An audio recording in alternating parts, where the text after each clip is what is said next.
ఇదే కృష్ణదేవరాయల గురించి నన్నేదో చెప్తున్నాడు కదా. నేను ఆయన మీరందరూ తెలుసుకోండి, వైఎస్ఆర్ కాంగ్రెస్ పార్టీ ఎంపీగా పనిచేస్తూ ఆయనే చెప్పాడు, శ్రీనివాసరెడ్డి ఎంపీ గారు, మాగంటి శ్రీనివాసరెడ్డి గారు నాకు చాలా దోస్తు, ఆయన వల్లనే మెడికల్ కాలేజీ నేను ఆయన చెప్తేనే నాకు తెలిసింది, నేనే తెచ్చాను అని చెప్పాడు. ఏం మాట్లాడావయ్యా, నువ్వు మెడికల్ కాలేజీ తెచ్చావా? ప్రభుత్వం వైఎస్ఆర్ కాంగ్రెస్ పార్టీ జగన్మోహన్ రెడ్డి గారు 17 మెడికల్ కాలేజీల్లో పూర్తి స్థాయిలో ఆయన ఈ రాష్ట్ర చరిత్రలో ఏ ముఖ్యమంత్రి అన్ని మెడికల్ కాలేజీలు పెట్టల. ఆయన చేసిన పని నువ్వు చేసినట్టుగా చెప్పుకున్న దాంట్లో ఒక భాగం కదా. అదే మాగంటి శ్రీనివాసరెడ్డి ఢిల్లీ లిక్కర్ స్కామ్లో 450 షాపులు లిక్కర్ షాపులు వస్తే ఇదే కృష్ణదేవరాయలు గారు 200 షాపులు ఇతరులను ఈయన తీసుకొని బినామీ పేర్లను ఏర్పాటు చేసి ఎందరో లాస్ట్కి ఇక్కడున్న ఎమ్మెల్యేలందరినీ కూడా మీరు తీసుకోండి అని మాట్లాడాడు. అంటే ఆయనకి లాభాలు ఇచ్చి వీళ్ళని తీసుకోమని కొంతమంది తీసుకున్నారు, కొంతమంది ఆయన ద్వారా నష్టపోయారు. దాంట్లో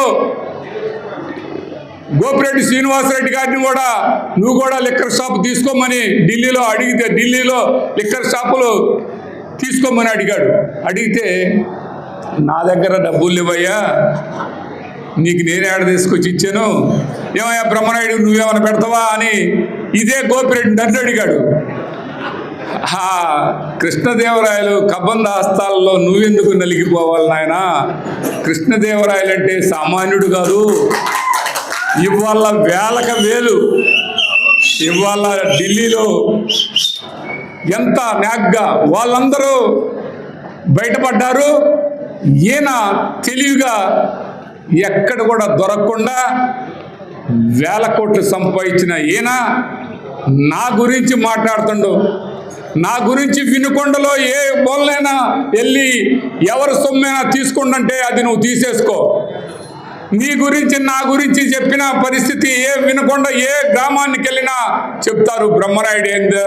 ఇంకా లిక్కర్ స్కామ్ గురించి నా మీద మాట్లాడితే ఇంకా దాని గురించి ఆయన విఘ్నత ఆ విధంగా ఉందని, విఘ్నత కంటే కూడా అవగాహన ఆ విధంగా ఉందని మనం అనుకోవాలి. అవగాహన లేకుండా ఆయన బురదలో ఉన్నాడు కదా, 10 మందిని బురదలోకి లాగుదామని చెప్పి ప్రయత్నం తప్పించి ఒకటే చెప్తా ఉన్నా, ఢిల్లీలో అంత పెద్ద లిక్కర్ స్కామ్ అయింది. లిక్కర్ స్కామ్ లో ఒక ముఖ్యమంత్రి, ఢిల్లీ ముఖ్యమంత్రి జైల్లోకి వెళ్ళాడు, ఇంకో ముఖ్యమంత్రి కూతురు జైల్లోకి వెళ్ళింది, ఆంధ్రప్రదేశ్ మాజీ ముఖ్యమంత్రి ఆయన బినామీ శరత్చంద్రారెడ్డి జైల్లోకి పోయాడు. ఇంతమంది జైల్లోకి వెళ్ళిన తర్వాత, ఇంతమంది కేసులో బుక్ అయిన తర్వాత రూపాయి దాంట్లో నేను ఇన్వెస్ట్ చేస్తున్నా కానీ నా పేరు గాని నా గురించి గాని అంత మంది మీద కేసు పెట్టినప్పుడు నా గురించి ఎందుకు పెట్టకుండా ఉంటారు?